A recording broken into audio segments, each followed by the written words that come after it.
Welcome to a brief tutorial on how to use the Sonosite PX here at Upper Chesapeake.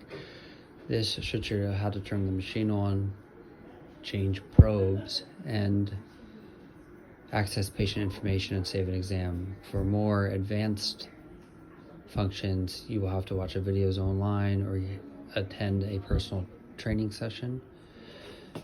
In general, the machine should be on or be in a sleep mode. If it is not, there is a on button in the back.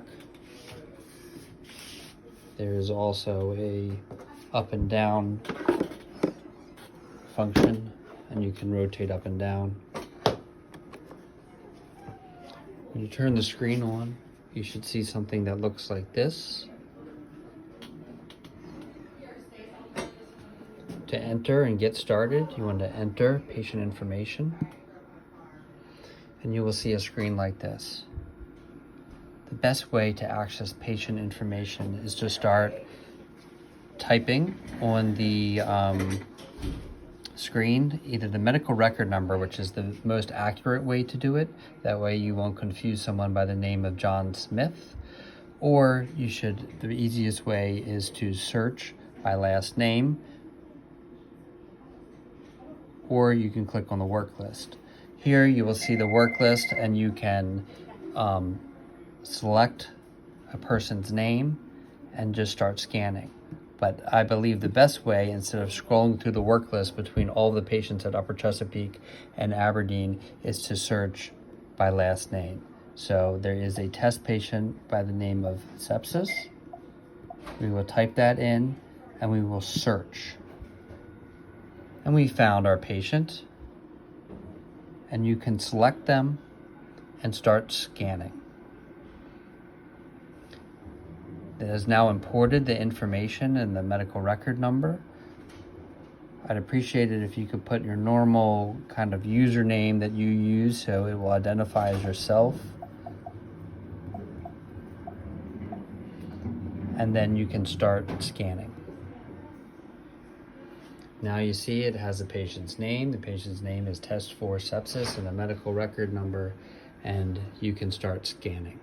This is now on the cardiac probe. In general, to switch probes, you can hit the transducer button and you will get a touch screen that looks like this. Let me try to change that so you can see. Basically, to switch probes, there's two ways to do it. But you do have to not only select a transducer, you have to select an exam. So one way to do that would be to select, say we want to do an abdominal exam, is to not only just select the probe, select an exam. You can select exam and then hit scan, or you can say I want to do an early OB exam, and you can double tap it.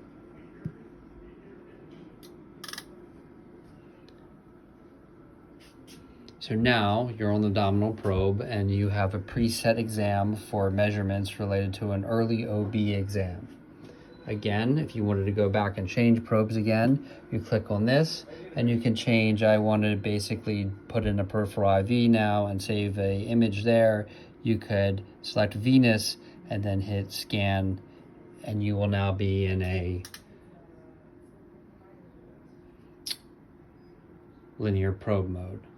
Pretty easy. Other basic functions would be a gain function, which you can go like this. Depth. These are essentially things that you would push to measure something. If you want to measure something, you would freeze it. And then you would either pick a calculation button or a caliper button, and then you can start selecting this point. And then you hit the select button, and then you can move the other side, and you hit the select button again, and then it's measure the distance, and you can save it, and it has saved this image, and the image is essentially saved along here. You can save the image this way. While you're scanning, it says image saved.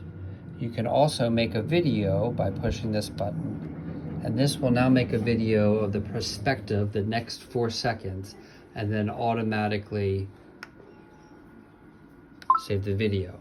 So it's saving the next 4 seconds, and then it will just say clip saved. Then your images will be located over here. You're done scanning, and you can essentially end your study. You want to end your study? Yes.